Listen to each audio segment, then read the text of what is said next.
Good morning all of you. Today we will discuss a very important topic in physical chemistry, that is osmosis and osmotic pressure. So in exam generally it comes, what do you mean by osmosis and what do you mean by osmotic pressure? So basically what is osmosis? In osmosis is a phenomena by which solvent molecules, remember the solvent molecules pass into the solution when the solvent of the solution are separated by a semi-permeable membrane. This is semi-permeable membrane. It may be also defined as the process by which the solvent molecule pass through a dilute solution to a concentrated solution when two solutions are separated by a semi-permeable membrane. This is the figure, and this is solute sugar solution, and this is the water solvent, and this is a semi-permeable membrane. These are the two parts. P and Q are the initial layer of the solution in the funnel, and Q is the final constant layer in the funnel. Now in the above diagram, a thistle funnel is taken.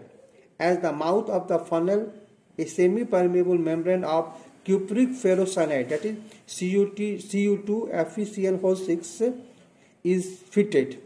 In the funnel, sugar or copper solution is taken. In the beaker, water is taken.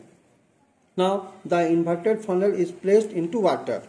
Let PQ is the initial layer of the solution in the funnel, and Q is the final constant layer in the funnel.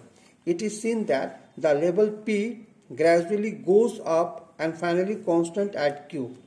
This means the solvent molecule is entered into the solution is due to the osmosis.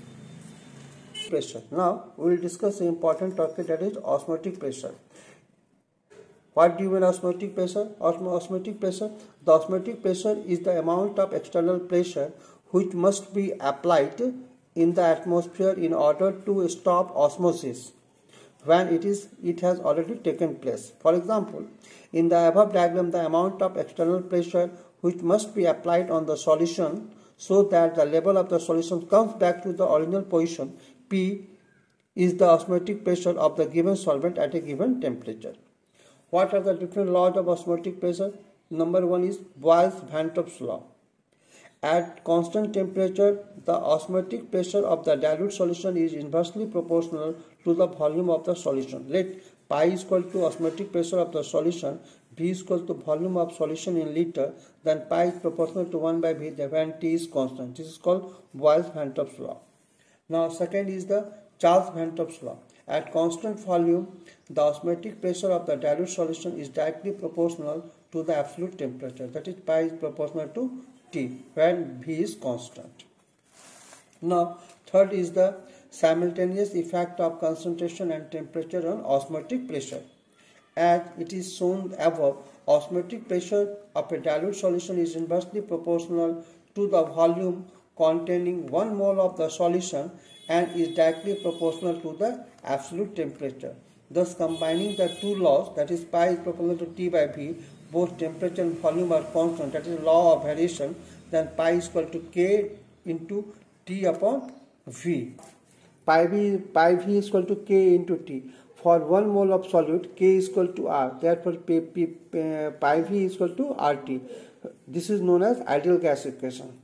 If n moles of solute are present in V liter, then the above equation becomes, that is pi is equal to N by V is equal to RT. That is pi V is equal to N RT, and pi V is equal to W by M RT, and pi is equal to CRT, where N is equal to number of moles of solute, and N is equal to W by M, where W is equal to weight of solute in gram, and M is equal to molecular weight of the solute. V is equal to volume of the solution, T is equal to temperature, C is equal to concentration of solution in moles per liter. Then from the above equation, the molecular weight of solute can be determined, and the problems will be related to this, where R is known as molar gas constant, N is gas of dilution solution, it is called molar solution constant, and R has 4 values in gas and in solution. Values of R: 8.31 into 10 to the power 7 R per degree per Kelvin per mole. Number 2, 8.31 joule per Kelvin per degree Kelvin per mole, and third is 1.987 calorie per degree Kelvin per mole, that is roughly equal to 2 calorie per degree Kelvin per mole. And number the fourth value of R is 0.082 liter atmosphere per degree Kelvin per mole. And important question in exam: how will you distinguish osmosis and diffusion? What are the differences between osmosis and diffusion? In osmosis, the movement of the molecules takes place through the semi-permeable membrane. In osmosis, the movement of molecules takes place through the semi-permeable membrane. But here, no role of semi-permeable. In case of diffusion, there is no role of semi-permeable membrane. Number 2, it involves only the movement of solvent molecules from one side to the another.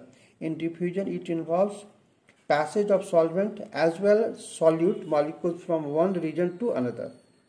Number 3, osmosis is limited to the solution only. Diffusion can take place in liquid and in gas and solution. Diffusion can be taken place in liquid, in gas or solution. Number 4, osmosis can be stopped or reversed by applying external pressure on the solution side. But whereas diffusion can neither be stopped nor reversed.